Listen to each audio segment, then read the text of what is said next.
अख्तरुल ईमान ने 5 साल के कार्यकाल में करके दिखाया है।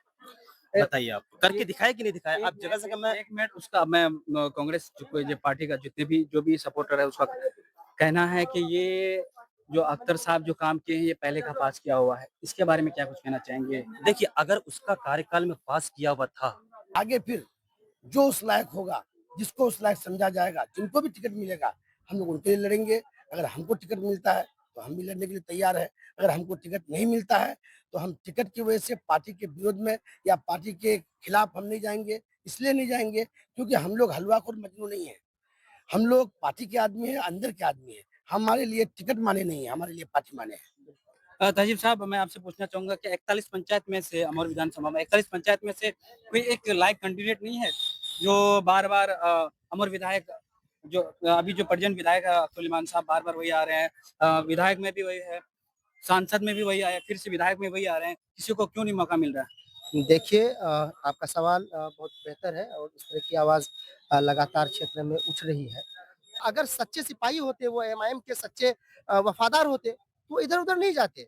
वो मज़बूती से अमूल की खिदमत करते। एक एमआईएम पर एक ये भी आरोप लगता है कि जिसके पास रुपया होगा वही टिकट का हकदार होगा। ये कितना सही है? बिल्कुल हम इनका विरोध करते हैं, हम इनको कबूल नहीं करते, ये इल्ज़ाम है। अब तक किसी ने साबित नहीं कर पाया। क्या कुछ कहना चाहेंगे सर? इस बार 2020 में जीते, 2025 में क्या है? कैसी 2020 में जो लहर थी क्या 2025 में क्या वो लहर लहर रहेगी या फिर कुछ और होगा? नहीं 2020 में लहर थी, इंशाल्लाह इस बार आंधी चलेगी। ये अच्छा आपको क्या लगता है इस पिछले बार जो 2020 में जो सीमांचल के लोग एमआईएम के पूरा भरोसा किया था, 5 सीट दिए थे सीमांचल से फिर चेंज होकर दूसरी पार्टी में वो लोग 4 जो आपका विधायक दूसरी पार्टी में भाग गया, क्या सीमांचल की जनता फिर से विश्वास करेगी? नहीं करेगी। देखिए, अब जनता ने एआईएमआईएम को वोट दिया था, किसी कैंडिडेट को, किसी शख्स को वोट नहीं दिया था। एआईएमआईएम का वोट वहीं पर। कहीं न कहीं भाईचारा खत्म हो रही है, क्या जी, कुछ जी। कहना नहीं, चाहेंगे? ऐसा नहीं होना चाहिए।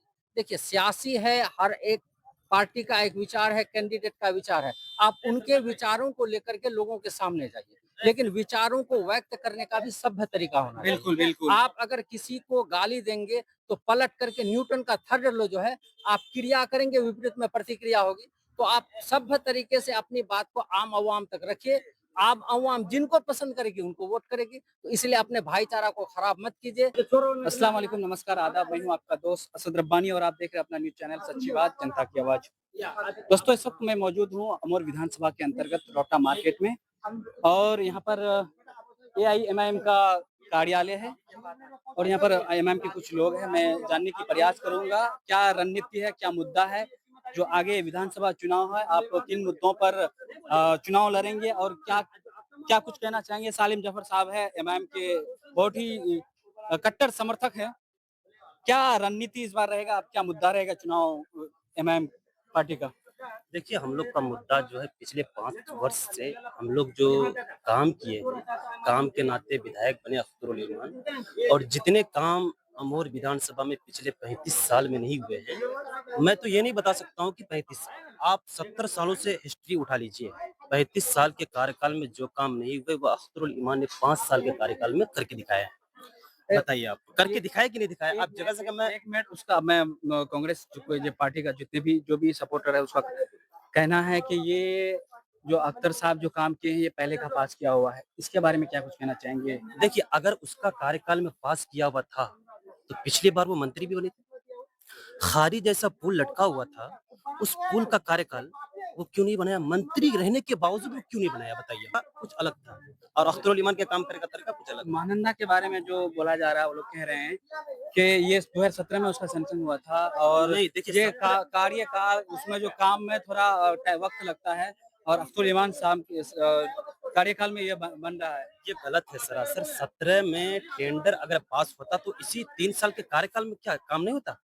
अरे टेंडर या सैंक्शन कोई भी पास अगर करने के लिए 1 साल या सवा साल का टाइम होता है। आप तो 2 साल तो वक़्त बचा था ना आपको। आप तो काम कर सकते थे आराम से। आपने काम करवाया नहीं। अख्तरुल ईमान आते-आते उसका काम करवा दिए। बताइए, हर जगह पुल-पुलिया भी बन रहे हैं। वे वही एक मैं नाम गिना सकता हूँ, महसेल वाला पुल। महसेल वाला पुल इतनी बड़ी मामला थी कि पिछले 10 वर्ष से पुल लटका हुआ था। अख्तुल ईमान के कार्यकाल में ये पुल बन के भी रेडी हो गया है। जी, बिल्कुल। और अभी जो एक बहुत काफ़ी चर्चा में आए नंदनिया कब्रिस्तान का पुल, तो वो अभी उसका तो टेंडर रूलर सब पास शिलान्यास भी हो गया है। शिलान्यास भी वो और स्वीकृति समारोह हुआ, अभी वो शिलान्यास उसका जो ठेकेदार का अभी उसका नाम नहीं आया, वो कब तक आने की संभावना नहीं, है? देखिए अभी जो इलेक्शन रहने के बावजूद 1 महीना टाइम है। स्टेट स्टेट जनरल सेक्रेटरी हाजी नाहिद साहब इस वक्त हमारे साथ मौजूद हैं। इनका ऑफिस भी सामने है और एमआईएम का जो ऑफिस है यहीं पे है। तो मैं जानने की प्रयास करूंगा हाजी नाहिद साहब से कि क्या मुद्दा रहेगा, क्या रणनीति रहेगा इस बार आप लोग का एमआईएम पार्टी का। देखिए, एमआईएम जो है मजबूती से लोगों के बीच में है और इंशाल्लाह लोगों से उम्मीद है कि एमआईएम को फिर मौका मिलेगा और हम लोग यहाँ के लोगों के फैसले का इंतजार करेंगे। जो भी फैसला एमआईएम के लिए यहाँ के लोगों का आएगा, हम लोगों को स्वीकार होगा और में से किसी एक को टिकट नहीं देना चाहिए था 2020 में, नहीं देना चाहिए था। देखिए, अमोर विधानसभा जो है एक ऐसा विधानसभा है जो खुशनसीब विधानसभा है।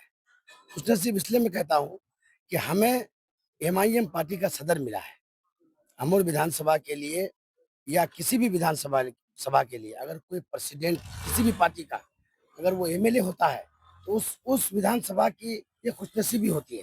तो हमारे लिए विधानसभा वासियों के लिए अमोर विधानसभा वासियों के लिए ये हमारे लिए बहुत मतलब ये समझ लीजिए कि बहुत अच्छी खुशखबरी है कि आज हमारे बीच में हमारे सदर खुद एमएलए हैं और खुद लड़ने जा रहे हैं। बाकी रही टिकट की बात, देखिए टिकट जो होता है ये टिकट जो है ये क्या होता है कि पार्टी का फैसला होता है। अब जैसे मैं भी दावेदार था और दावेदार हूँ और दावेदार रहूंगा, लेकिन पार्टी का जो फैसला आएगा वो मेरे लिए पहले है। मेरे लिए कहूँगा कि 41 पंचायत में से अमर विधानसभा में 41 पंचायत में से कोई एक लायक कैंडिडेट नहीं है जो बार-बार अमर विधायक जो अभी जो प्रेजेंट विधायक है अब्दुल इमान साहब बार-बार वही आ रहे हैं। विधायक में भी वही है, सांसद में भी वही आए, फिर से विधायक में वही आ रहे हैं। किसी को क्यों नहीं मौका मिल रहा है? देखिए आपका सवाल बहुत बेहतर है और इस तरह की आवाज़ लगातार क्षेत्र में उठ रही है। लेकिन कहने का गर्ज ये है कि जब आप देखेंगे कि चुनाव है एक जंग का मैदान होता है, वहाँ पर हमें फ़तह हासिल होनी चाहिए, जी। है ना? इससे पहले लोगों का ये भी कहना रहता है कि घर का बेटा, बाहर का बेटा, तो अमौर विधानसभा 2020 से पहले अमौर के बेटे के ही हवाले था। तो आप यहाँ की सूरत देख पा रहे हैं कि इस इलाके को इन्होंने किस कदर पसमानदा कर दिया। तो यहाँ ज़रूरत थी, अब्दुल ईमान साहब 20 में आए, हम अमौर वाले काफ़ी खुशनसीब हुए कि 20 में आने के बाद जो इनको मौका मिला, अमौर बैसा की खिदमत करने की, तो आप देख पा रहे होंगे कि अमौर की सूरत बिल्कुल बदल गई है। यहाँ चाहे सड़क हो, पुल हो, पुलिया हो, ये तमाम काम तो किए ही, लेकिन इन्होंने जो सबसे बड़ा काम किया कि नौजवानों को सियासत का शऊर पैदा कर दिया। नौजवान अब सियासत को समझने लगे हैं कि सियासत क्या है। सियासत में अगर हम मजबूती से रहते हैं तो हमारी हकमारी बिल्कुल नहीं हो पाएगी। तो इस 5 सालों में इन्होंने सियासत का असल मानी लोगों को समझा दिया। अब आपके सवाल पर हम आते हैं कि आपको लगा कि अब्दुल ईमान साहब ही लोकसभा लड़ेंगे और अब्दुल ईमान साहब ही विधानसभा लड़ेंगे, क्या यहाँ पर ऐसे कोई उम्मीदवार नहीं थे? जी, बिल्कुल। लेकिन देखना वही था कि जब फैसला करना होता है पार्टी को तो वो देखते हैं कि मयार क्या है, लोगों में सलाहियत क्या है। इससे पहले मैंने आपको कहा कि अमौर का बेटा 2020 से पहले अमौर की खिदमत कर रहे थे, हालत उन्होंने बद से बदतर बना दिया। तो पार्टी ने देखा कि किस उम्मीदवार को फिर से टिकट दी जाए कि अमौर की हालत इस रफ्तार में ही रहे, इसकी हालत बदलती रहे। ऐसा ना हो कि हमारे एमआईएम पार्टी से किसी और को हम टिकट दे दें और सामने वाले से मुकाबला ना कर सके, फिर ये सीट अगर हमारे हाथों से निकल गई, तो जिस शिद्दत से, जिस मेहनत से अमर को सजाया-संवारा गया है, फिर इसको पुराने हालात में ना पहुँचा दिया जाए। ऐसा नहीं कि कोई उस लायक नहीं, लायक है, लेकिन जब कंपेयर किया गया, तो अंदाज़ा लगाया गया कि अब्दुल ईमान साहब सबसे बेहतर कारीगर है, जो इस इमारत को बना रहे, इसको मुकम्मल करने के लिए दिया जाए। तो आने वाला 5 साल अब्दुल ईमान साहब के अगर हाथ में दिया जाता है, तो अमौर की जो इमारत बन रही है, वो मुकम्मल होगा। तो मेरे साथ मौजूद है एआईएमआईएम पार्टी के प्रतिनिधि जनाब अकील बदर साहब। क्या कुछ कहना चाहेंगे सर? इस बार 2020 में जीते, 2025 में क्या है? कैसी 2020 में जो लहर थी क्या 2025 में क्या वो लहर लहर रहेगी या फिर कुछ और होगा? नहीं 2020 में लहर थी, इंशाल्लाह इस बार आंधी चलेगी। ये बात कई लोगों से सुनने को मिला है। जी, जी, क्या जी। कुछ कहना चाहेंगे? नहीं, बहुत अच्छा है। देखिए, हर आदमी जो है अभी सोशल मीडिया से जुड़ा हुआ है। बिल्कुल। हर आदमी एक्टिव है और हर आदमी की नज़र खुली हुई है। अख्तरुल ईमान साहब ने इस हलका के लिए, हमारे असेंबली हलका के लिए, अमोर के लिए क्या कुछ किया, आप यूट्यूब में जाइए, वहाँ देख लीजिए, फेसबुक पर जाइए, वहाँ देख लीजिए। जो असेंबली में इन्होंने हमारे इलाके के मुद्दों को लेकर के आवाज़ उठाई, सड़कों पर जो आवाज़ उठाई, असेंबली के बाहर अकेले खड़े रहे, हालाँकि इनके 4 विधायक छोड़ कर के चले गए, लेकिन ये आहनी चट्टान की तरह खड़े रहे। असेंबली के अंदर भी इन्होंने अमोर विधानसभा के गाँव-गाँव का नाम लेकर, जहाँ नदियाँ काट रही हैं, जहाँ पर सड़कें खराब हैं, जहाँ पर पुल-पुलिया नहीं है, उस जगहों का नाम लेकर के इन्होंने असेंबली में मुद्दे को उठाया और असेंबली के बाहर भी ये तख्ती लेकर के, पोस्टर लेकर के खड़े रहे। आपने देखा होगा कि उर्दू के मुद्दे पर इन्होंने किस तरह से खालिद अनवर साहब को घेरा। अच्छा, आपको क्या लगता है इस पिछले बार जो 2020 में जो सीमांचल के लोग एमआईएम के पूरा भरोसा किया था, 5 सीट दिए थे सीमांचल से, फिर चेंज होकर दूसरी पार्टी में वो लोग 4 जो आपका विधायक दूसरी पार्टी में भाग गया, क्या सीमांचल की जनता फिर से विश्वास करेगी? नहीं करेगी। देखिए, अब जनता ने एआईएमआईएम को वोट दिया था, किसी कैंडिडेट को, किसी शख्स को वोट नहीं दिया था। एआईएमआईएम का वोट वहीं पर है आज तक। भले कैंडिडेट भाग गया लेकिन वोटर वहीं पर है और जो भी आएंगे इंशाल्लाह उसको वोट मिलेगा और वो वहां से जीतेंगे। और इंशाल्लाह इस बार उम्मीद है कि लोग तो बहुत ज्यादा बोलते हैं, लेकिन मेरा अपना अंदाजा है कि 15 से 20 सीट पूरे बिहार में लेकर के आएगी। सदर साहब बहुत अच्छे वक्ता हैं, बहुत अच्छे विचार रखते हैं। और हाँ, एक सवाल मैं आप खासतौर पर पूछना चाहूँगा, क्या कहना चाहेंगे ये जो सोशल मीडिया पे कई लोग गाली-गलौज करता है, कहीं न कहीं भाईचारा खत्म हो रही है, क्या जी, कुछ जी। कहना नहीं, चाहेंगे? ऐसा नहीं होना चाहिए। देखिए, सियासी है, हर एक पार्टी का एक विचार है, कैंडिडेट का विचार है। आप उनके विचारों को लेकर के लोगों के सामने जाइए, लेकिन विचारों को व्यक्त करने का भी सभ्य तरीका होना चाहिए। बिल्कुल, बिल्कुल। आप अगर किसी को गाली देंगे, तो पलट करके न्यूटन का थर्ड लॉ जो है, आप क्रिया करेंगे, विपरीत में प्रतिक्रिया होगी। तो आप सभ्य तरीके से अपनी बात को आम आवाम तक रखिए।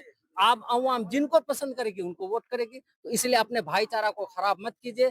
नेता हैं, जीतेंगे, वो चले जाएँगे, हमारे इलाके के लिए काम करेंगे, लेकिन हमको अपने आपस में मिल कर के रहना है, अपने समाज को खराब नहीं करना। चलिए बहुत-बहुत इसलिए सबसे रिक्वेस्ट है कि इस तरह की बात ना करें, अपने बात को सभ्य तरीके से रखें, अपने विचारों को सभ्य तरीके से लोगों के सामने लें। बिल्कुल अकील बदर साहब की बात को आप लोग ध्यान में रखते हुए